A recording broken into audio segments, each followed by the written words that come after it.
Hey, good morning, church. I just wanted to come to you this morning and do a Devo with you over 2 Timothy chapter 4.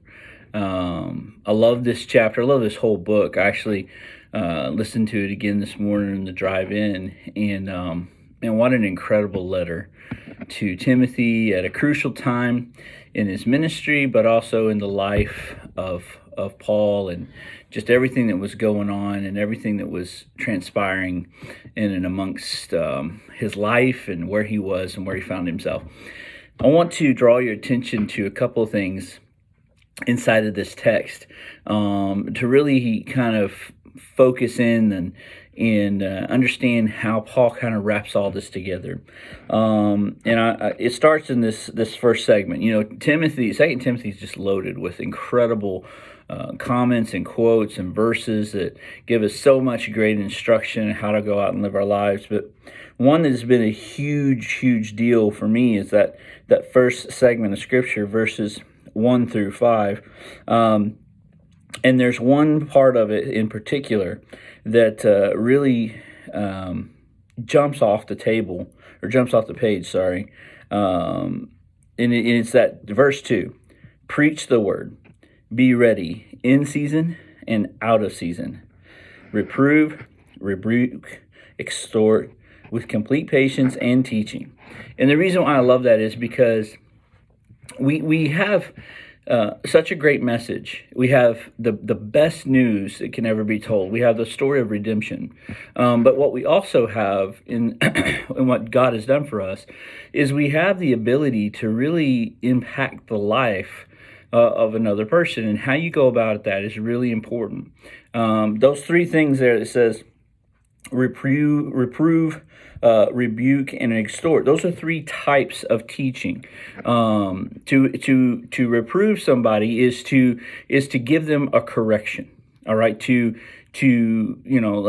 see somebody doing something wrong, and you say, "Hey, this is wrong." You say this is clearly wrong, and this is the correct way to do it. To rebuke somebody is to not just correct them, but it is to condemn their behavior. And so a reproof and a rebuke are very different. Reproving can be done through encouragement. It can be done through discipline. Rebuke can only be done through discipline. And so you rebuke an attitude, you rebuke a behavior. This is absolutely not of God. This is absolutely wrong. This is absolutely not the way you should do it. I always think of, and I don't mean this in a negative way, but I think of reproving is kind of being like, hey, let's kind of walk through this, and then rebuking being like, you better knock it off, right? And then the last one there that he mentions is to exhort. And exhort is to really to champion and model the way of doing things. And all three are valuable. If I were to tell you which ones you should use more, I would encourage you to try and use, reproof and exhortation more. Sometimes you have to go to that rebuke though. So don't be afraid to go there. But it gives us this kind of model of how we're supposed to go out and encourage others in the truth. And I love this last line here in verse 8. He says that the Lord, the righteous judge, will reward to me on that day, and not only to me, but to all of those who have loved his appearing. What an incredible testimony. I love this letter.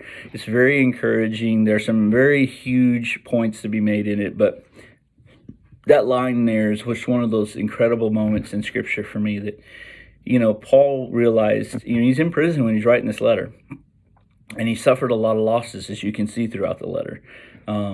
But he knows that the prize that he's won is waiting for him. So I encourage you with that today. Remember the prize that is waiting for us.